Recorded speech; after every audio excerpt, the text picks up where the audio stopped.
right now, the stars of NASCAR, um, it's gonna be different than what everybody else thinks. Chase Elliott, not a star in NASCAR.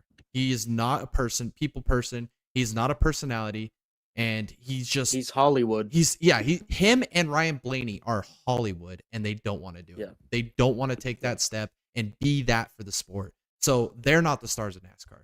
Right now, your stars of NASCAR, and you listen closely because this is who the stars of NASCAR are. You got Kyle Larson, generational talent, future Hall of Famer, already one of the 75 best drivers in NASCAR history, and he's only been in there for less than a decade. He's gonna go down in like probably one of the greatest race car drivers to ever live category. He's up there with like the Mario Andretti's, the Ayrton Senna's of the world. He's gonna be right up there where he is gonna be one of the greatest.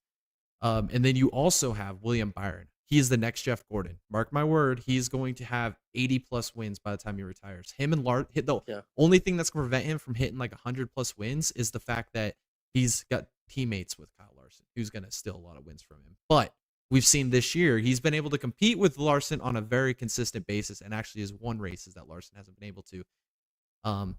Also, another star of NASCAR, and this because the wins will come. They will come. Trust me, he's going to get the wins. It's going to be Ross Chastain, the most polarizing character in all of NASCAR. He is going to be one of those drivers. I think he'll probably be the first driver in NASCAR history that will have a 50-50 fan base.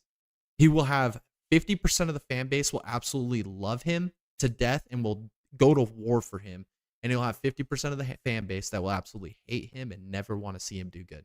And that is, I don't think NASCAR's ever had that. You've been close to it with Kyle Busch, and you never had that with Dale Earnhardt because Dale Earnhardt, everybody just loved him, regardless of how he drove. That's just the way it was. You'd never had that with Kyle Busch. He had more booze than he had fans, and he played to that as a heel. Yeah. Ross Chastain doesn't play the heel. He plays both sides. He is a superstar, and he is going to win a lot of races here in the near future and lots of championships. Him, Larson, and Byron are your future.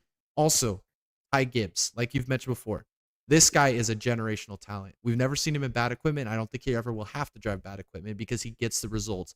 In his rookie year with no expectations, he's been putting this thing in contention for top 10s consistently. And that is so hard to do as a rookie in the Cup Series because the level of talent that he's racing against right now is the highest it's ever been in his entire life.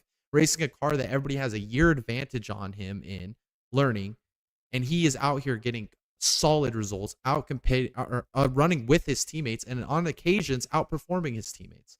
And then your fifth superstar of NASCAR, and the only reason that he's not right there yet and not mainstream is your fan vote winner, Noah Gragson. This dude is so polarizing.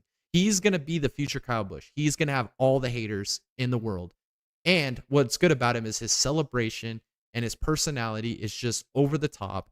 And once he gets better equipment and starts winning races, those are your five superstars of the future of NASCAR, and it's not the guys you would think.